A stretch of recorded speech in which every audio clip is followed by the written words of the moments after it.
ஆண்டுகளுக்கு முன்பு பகடிவதைக்கு உள்ளான நவீன் கொலை வழக்கில் குற்றஞ்சாட்டப்பட்ட 4 பேரின் தற்காப்பு வாதத்தை நவம்பர் 17 முதல் 25ஆம் தேதி வரை பினாங்கு உயர் நீதிமன்றம் ஒத்திவைத்தது.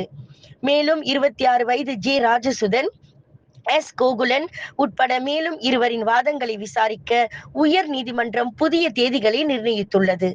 5வது குற்றவாளியை கூட்டரசு நீதிமன்றம் விடுவிப்பது குறித்த மேல்முறையீட்டு நீதிமன்றத்தின் முடிவுக்காக இன்னும் காத்திருப்பதாக அரசு தரப்பு நீதிமன்றத்தில் தெரிவித்தது. கூட்டரசு நீதிமன்றத்தின் தீர்ப்பு நிலுவையில் இருக்கும் நிலையில் நீதிபதி டத்தோ முகமது டர்சி அப்துல் அமீட் அத்தேதியை நிர்ணயித்தார்.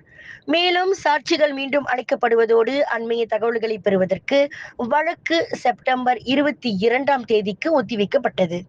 2023ஆம் ஆண்டு அக்டோபர் 23ஆம் தேதி குற்றஞ்சாட்டப்பட்டவர்களை விடுவித்து விடுதலை செய்த பினாங்கு உயர் நீதிமன்றத்தின் தீர்ப்பை ரத்து செய்து அரசு தரப்பு மேல்முறையீட்டை அனுமதித்த பின்னர் நால்வரும் தங்களின் வாதங்களை முன்வைக்க ஜனவரி 13ஆம் தேதி மேல்முறையீட்டு நீதிமன்றம் உத்தரவிட்டது. விண்வெளியில் மேலும் செய்திகளை தெரிந்து கொள்ள கீழே இருக்கும் பெல் பட்டனை அழுத்துங்கள்.